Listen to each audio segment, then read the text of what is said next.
We are live. Yay, Susan. And I'm sorry, there's Hi. whatever's happening with my screen. I don't know. Whoops. Susan, what a day to celebrate. This Yes. is book launch day. Show your book. Yay, this is the book. It's here. It's here. It's here. Oh, isn't that beautiful? And mine's Yes. on its way. Are Yes. you happy? Today. Do What it. a, what a celebration. What did it feel like to get this book into your hands? It was very surreal, I guess, because originally when we started this journey, I remember when I first spoke to you, I said, Becky, I just want 5 copies, just one for me, for my, one for my daughter, one for my dad, and one for my library, and then 2 in case they lose theirs. And so, getting this in my hands has been something that we never thought this was actually going to happen. So, it wasn't even really a bucket list thing. It just kind of the way it happened, and you've made it so easy, and now here we are, like celebrating Oh. launch day. So Well, what is so cool about this is that you have become, in about 8 categories, a #1 bestseller. isn't that crazy? It's so exciting. Your book is. I love the way the cover that you chose. It just so many cool things that are happening as a result of this. And I want to talk to you about how this book began. I know you didn't expect it. You just wanted something that just for your family. And now it's evolved into something that is a beautiful workbook for Bible study classes and for anybody, really, any woman that is really looking for figuring themselves out, Yes. figuring out what is my calling? What is my, who am I? So let's Right. talk about that. Right. So it really got started because whenever I walked through this journey, I had a 19-year-old that thankfully pretty early on I realized that she was watching. One of the things that our pastor reminded us of whenever we dedicated our daughter to the Lord at church, when she was itty bitty, was that we're not raising children, we're raising adults. We just happen to have them in their child age years. Mm. And that has resonated with me over the years of raising Katie. And of course, now she's 24. This all started when she was 19. And but at the time she was 19 years old. She was getting ready to graduate from high school. She was getting ready to go to college. And I knew she had enough things going on in her world. But as I realized that I was walking this journey, I needed to walk it in a way by which I gave her a great example on how to do this if she ever found herself in it. And so I sat down towards the end of this journey and wrote a letter, and that's how this started. And I didn't realize at the time that the letter itself was 18 pages long. I didn't know that. I just sat down and typed it, but that's what became the manuscript. And so, and originally it was my father who said, you need to make this into a book.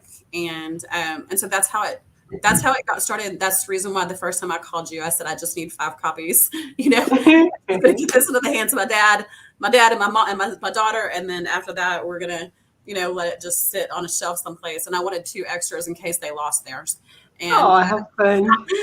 And then, but now here we are. And even just through the publishing of the book, getting it edited, walking through the actual process, which was an amazing journey in and of itself. Even the editor kept coming back to me and going, oh my gosh, Susan, this is so much better. This is so good. And I can't wait. And she was sharing it with people as she was editing it. And people were trying to buy copies of it while she was holding it, manuscripts in her hands and things like that. And so we were just really blown away really early on to see how God was taking it and already using it. And so that's what we're most excited about, is just launching it out there for the Lord to use however he sees fit. So I have been so impressed by this book because the way it was written, and I know you've had a think tank, you've had friends that have been loving and supporting you through this whole process. You have a in-person book signing coming up. You have a lot of cool, exciting things. And look at from just that humble beginning, and how beautiful it is that you honored your daughter with that first letter. And I think every mother needs to do something like this for their daughters, truly. Yeah, because I agree. we all have quite a journey to really figuring out who we are, what are we here for, Yeah. what is our calling, what is our assignment from God, and the way you put this book together made it really just kind of, you can go deep, you can go really, You can go really really deep. Right. Yeah. pause to ponder. So, in the experience of being able to work with your think tank team, what has been this experience? And I know you're speaking from stages too on the subject. Yes. Yeah. Actually, the think tank kind of happened by accident. I have it because we have a Bible study at our church, and I get the privilege of being the facilitator at the Bible study. And so it was one night after a Bible study that one of the girls in our Bible study, there were about four of us standing around, and she said she kind of made a comment. She said something keeps coming out of you, and I don't know what it is. But she's like, I keep hearing this thing, and so I finally just confessed to him that I had started this process, and that it was, and so they immediately were so supportive of the process and so supportive of the idea, and so we pretty quickly right after that started the think tank, and the idea was that we could, because we're, like you said, moms should do this for their daughters. You're doing this for your daughter whether you write it down or not. You're teaching your children things whether you're writing it down or not. But we're all daughters, We and are. we're all mothers. And so and it's the way that it all came about, and the way that the think tank really helped me kind of hone in on making sure that it was reaching a bigger audience, and making sure that we had a very clear audience in place whenever we were working on it. And so I know it says my name right here, but that's just because I wrote the original letter. The think tank is what really allowed us to package this in a way that's been able to kind of, that we really feel like we're going to be able to send it out and people are going to be able to use it. We've already had churches ask us if they could put it in their libraries. We've had churches ask us if they could buy bulk so that they could use it for book studies and things like that. So the answer is yes. Yes, the answer is yes. A resounding yes. A resounding yes. And it's been very cool. And the interesting thing too is that I know that women tend to talk about their identity. We can talk about these three subjects pretty quickly. Women can get there. We can have a conversation about it. But I will tell you that one of the things that I've been most surprised by has been the men that have come up to me and said, "Hey, this is really good," and I didn't realize that. And even my husband and I have talked about, Darren and I have talked about how men do this too. Men lose their identity in things that we forget, and women tend to do it pretty spectacularly. We're noisier about it. We're overachievers, but men tend to do this. And Darren and I were talking about this recently. He said men tend to do this most of the time in our jobs. Men lose their identities in their jobs, and which is where I was at whenever I wrote this. But like I said, women can do it very spectacularly in other areas of our life, and it'll just slip away from us. And once you lose your identity, one of my favorite quotes out of the book is, once you lose your identity, or if you lose your identity, you will miss your calling. And if you miss your calling, you'll fail your assignment. And that's where I was at. I had completely misplaced my identity, so that I was not working in my calling. And I was working on the exact opposite assignment that the Lord had given me.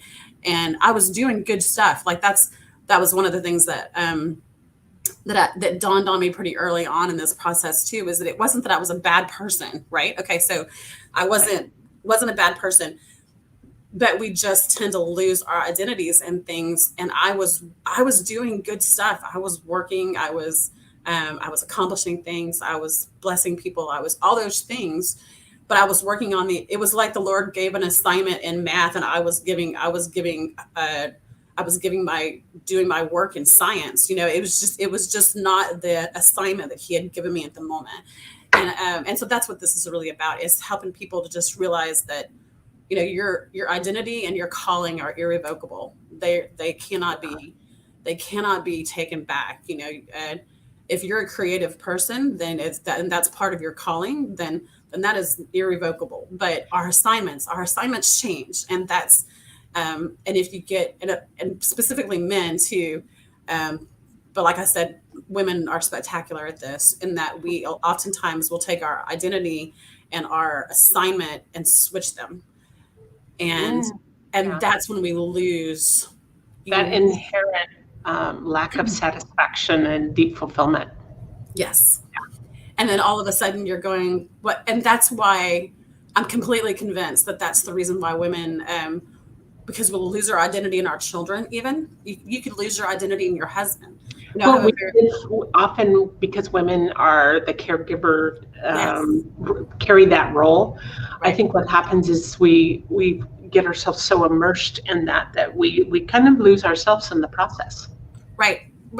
That's exactly, and women do it. I mean, it's almost expected of us that we bear ourselves out to not even having, that we lose ourselves in our assignments and stuff. But what happens is that that's the reason why you see women when their children get to the 19s, 20s, and they get ready to move off for college, and then they turn around and they're like, what do I do?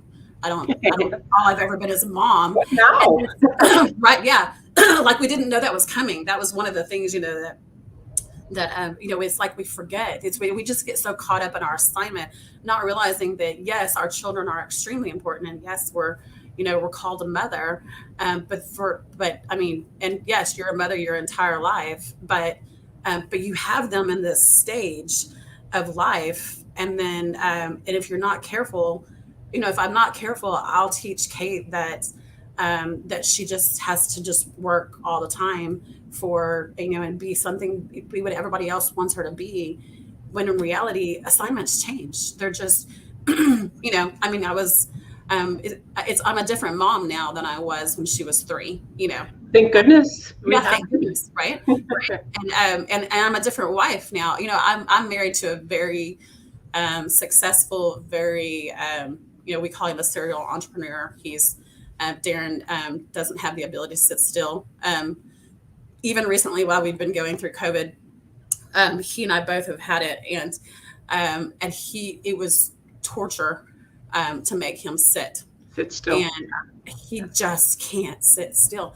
And if I'm not careful, I will, and I have in the past, lost my forgotten.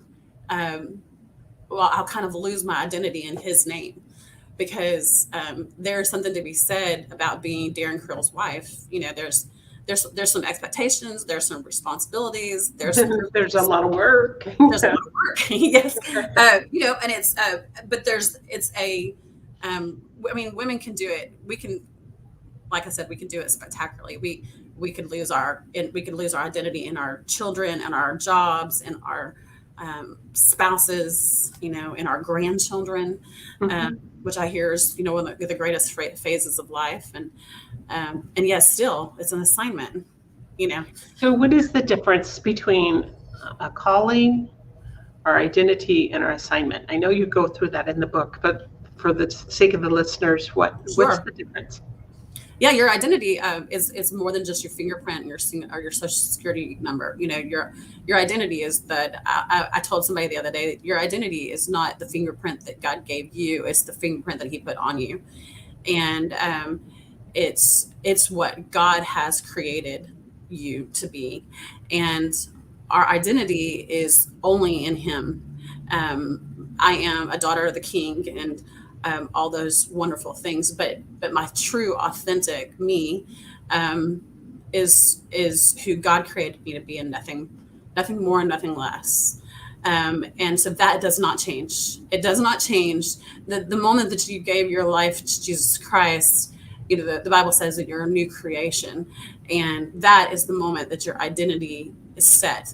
And so you are created, you're a masterpiece. It's one of my favorite scriptures. You're a masterpiece created by God. And, but your calling, is the gifts, the irrevocable gifts that God puts in you, that He wants you to use, with your identity to create and to accomplish assignments. And so your calling doesn't change either. So, for example, whenever I went through and started really, when I was struggling with this, it was not hard for me to go back and see that I'm a talker. Big surprise. Right? So what? No, I could talk to anybody. And I think that's been a kind of a joke at my parents. I could talk to total strangers, whenever I was a kid. So it's not a surprise that talking is something that comes pretty easily to me. But whenever I really started to hone in on what God had called me to do, a calling is really just an invitation to come and be prepared to do something. So one of the ways that I did that, and it's one of the work portions in the book, is I went back and looked at my resume, and I literally wrote my resume and said, this is what I did. This is what I enjoyed about this job. This is what I loved about this job. This is what I was really good at this job.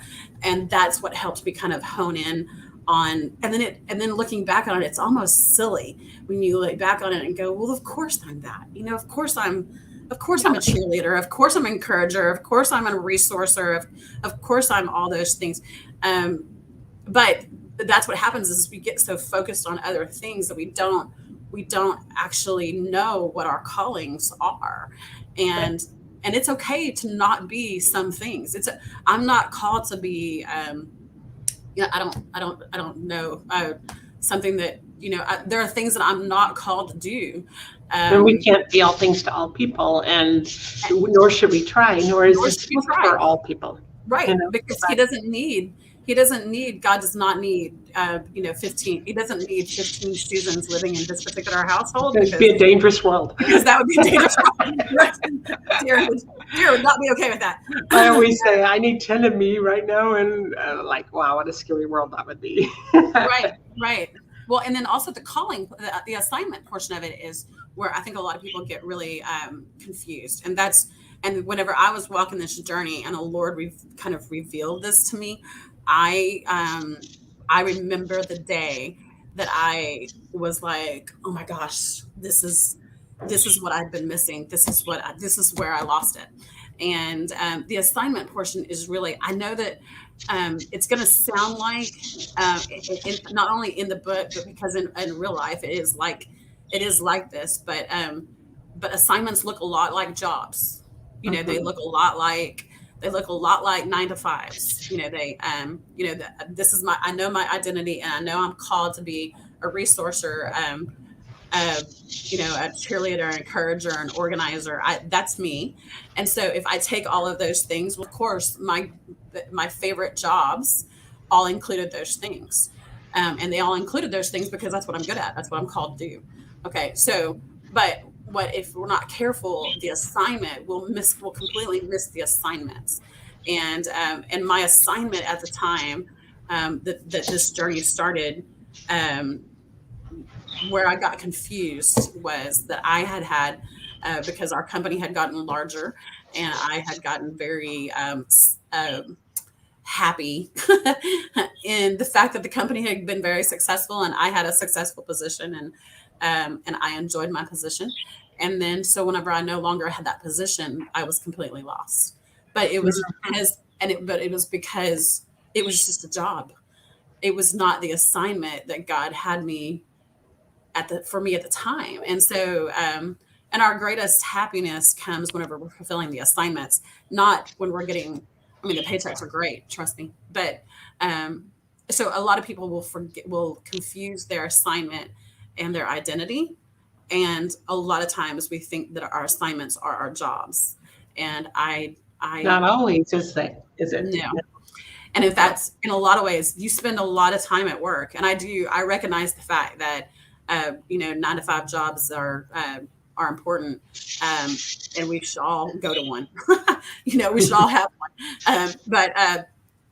But if you're not careful, you will go to your work thinking that just showing up from 9 to 5 is completing your assignment, and completely miss that there's an assignment probably at work. And really what I think it comes down to is, I think your assignment, it's probably likely that your assignment is at work someplace, more because of the fact that you're there So 40 how do hours. you show up in the world is probably a good question. When you are there, um, how do you show up, and do you give your all, and what are all these little things that you could be doing to make a difference? Right. And all those things that kind of that wear on you, that all those things that that bug people, that end up being the annoyances of work, are just distractions probably from your assignment. And that's one of the things that, if you lose your job, I mean, I get it. I totally get it. If you lose your job, it's painful. I've been fired before, We know I that mean, one. so I understand, it can really rock your world. But if you will look at it as an assignment, I have a friend, for example, who had a dream job. It was a job that he thought he was going to have for the next, 50 years. He thought he was going to retire from that position.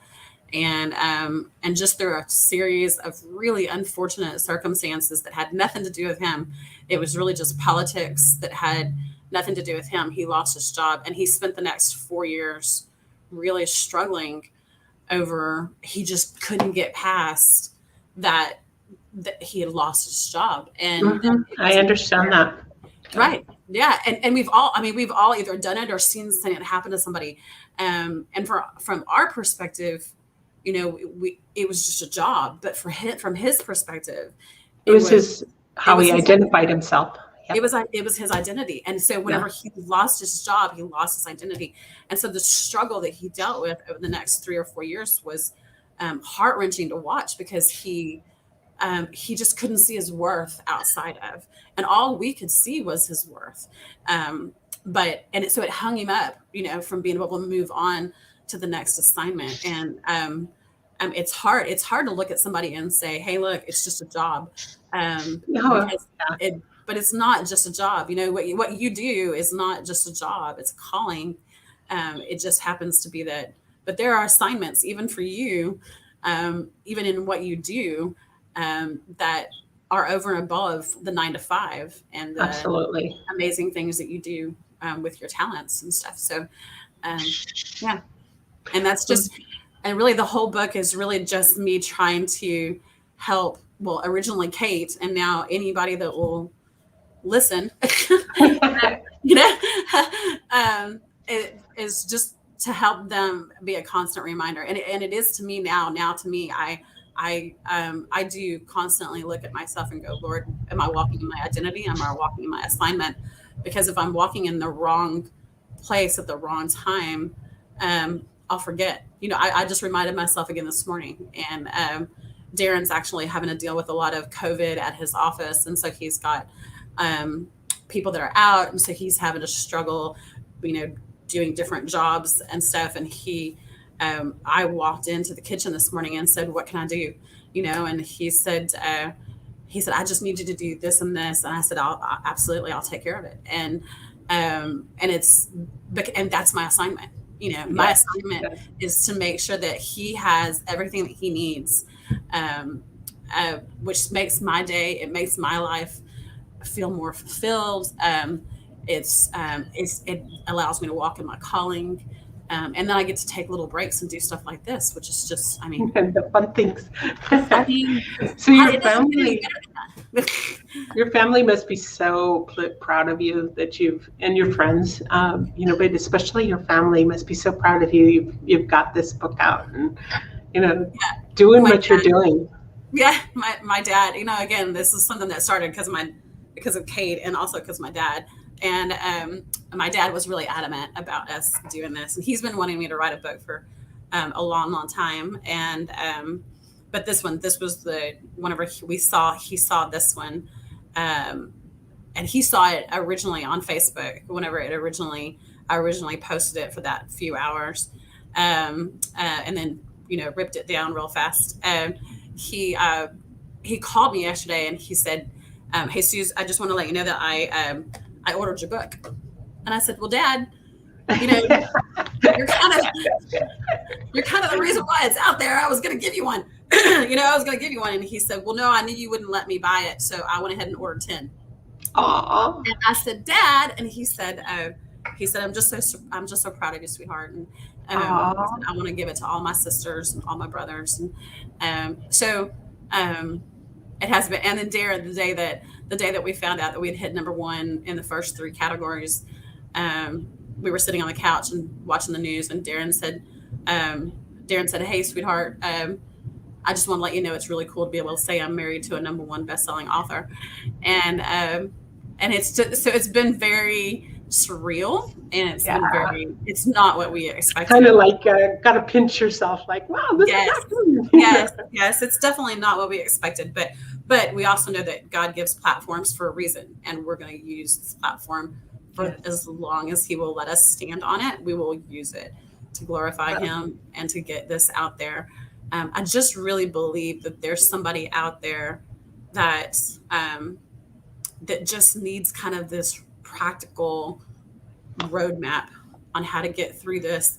And I hope it helps. If it helps one person, it's totally worth it.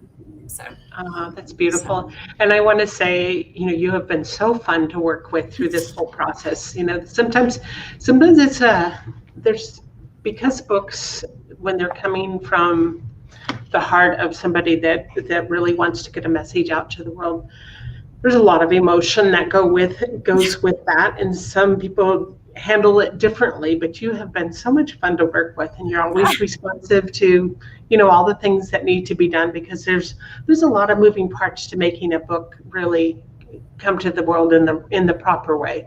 And so I just want to congratulate you and make sure that you continue to promote this book and continue to seek out the opportunities that this book gets spread out to the world. And well, we've already been blown away by churches that have asked us to put it in the libraries. Awesome. And yesterday we had an invitation to a podcast called FX Missions with Scott McClelland, and so we're excited about that. And then I got a call, and I haven't even had a chance to tell you this, Becky, but I got a call yesterday from a lady that has a boutique, a clothing boutique, and she asked if I would come bring books and sign books and speak to people. And I said, absolutely, we'll do that. And then we were also asked yesterday to speak as part of a Christian business women's networking event. And so we said yes to that as well yesterday. So we're super excited. Just that, like I said, just more than anything, just super excited that God's using this to do as an opportunity to encourage others. I mean, if I could keep somebody from feeling the loss and the lack of direction that I had for those few years, then I think that we've accomplished. The other thing about the book too is that it teaches, in the very beginning, it teaches a very practical, very basic way of studying your Bible. And that's something that in and of itself is something that a lot of people don't know. I mean, I grew up in church and read all the stories and had all the, trust me, I was in church when I was in utero. Right. So, but I didn't really know how to study my Bible. And that was and this is one of the things that the book teaches, is a very simple, practical way to do that. Because it was one of the things that I realized early on, was that when I realized I was walking through something that was difficult, I didn't know where to go. I mean, I knew to go to the Word, but I didn't know where to go in the Word to get what I needed to get through this. And that's whenever I started really kind of learning how to study my Bible. And so that's in here too. So we really want this to be kind of a Bible 101 kind of take this, and I just really believe that God's got a plan, and He's going to use it. He could use a donkey, and He could use rocks. He could use and that right there is what gives me enough grace to be able to walk forward in these types of things, is that I'll take every opportunity God will give me. That's beautiful. And this is just one that we really never saw this coming. We never saw the number ones coming, and we never saw the platforms opportunities to come. So well, you listened, and that's the key. You paid attention and you listened. Sure. Yeah. I don't know why this screen keeps making me blind. Just like driving me nuts. One of the things that I told a girl the other day was, God doesn't ask for he's not looking for perfection. He's just looking for obedience. And all I did was, and reluctantly, that's kind of the joke now, is that I really did call and ask if you could just publish this book and give me 5 copies. And I remember your response was, Right. well, it doesn't really work that way, but okay. It's like, I really just a lot of money to put into a book. That's a lot of money for 5 books. And I was willing to pay it, because I was willing to, I guess I wanted to get something in the hands of my dad, but now here we are, and God's not looking for perfection. He's just looking for obedience. And so saying yes to this was extremely, I just didn't realize at the time how much he was going to be able to use it. And I remember a few months into it, whenever the Lord really, he revealed to me as I was studying my Bible one morning that I hadn't done this to the brim, that I had, that in the miracle of in the miracle where Jesus turned water into wine. The cool part about that story, if you ever study it, is that not very many people knew about the miracle. Mary knew, Jesus knew. The servants were the ones that did they were the ones with the hands on the miracle. And when Jesus told them to go fill up the vessels with water, the Bible says that they did it, but they did it to the brim. And that they didn't just fill it up 3/4 of the way, or, to the lip or to the neck or anything like that, that they did it to the brim. And I was studying my Bible one day, and the Lord said, you haven't done this to the brim, and I want you to do this all the way. Everything that needs to be done, you do it. And I said, yes, sir. And I think that what we're seeing today of this is really just the fact that obedience is better than, he's not looking for perfection. He's looking for obedience. If he's looking for perfection, we would all fall down. Yeah, then I would totally be out. Well, I just want to applaud you, and I know so many others are applauding you, that you listened, you paid attention, you were obedient, and what a pleasure to be able to walk with you on this part of the journey. So I'm very, very excited. So much fun. Yeah. So in celebration, be sure we have the link going across the bottom of the screen. If you go to Amazon and just type in Susan Cooper Creel, you'll find the book, or type in the title as well. Just enjoy this book and reach out. And the other thing we would like to ask is leave a review. If you really, really like this book, leave a review. That's part of that social footprint and the extra piece that really makes people decide whether they want to buy that book. Right. So thank you. What a beautiful interview. Love this time. Savor the day. And I know you have a in-person book signing this week on Friday. Yes. Yeah. Enjoy every moment. I wish I was there in person. I wish you were too. A lot of distance away. But thank you. This was beautiful. Thanks. Thank you so much, Becky. I really appreciate you. Thank you. So we will end our broadcast.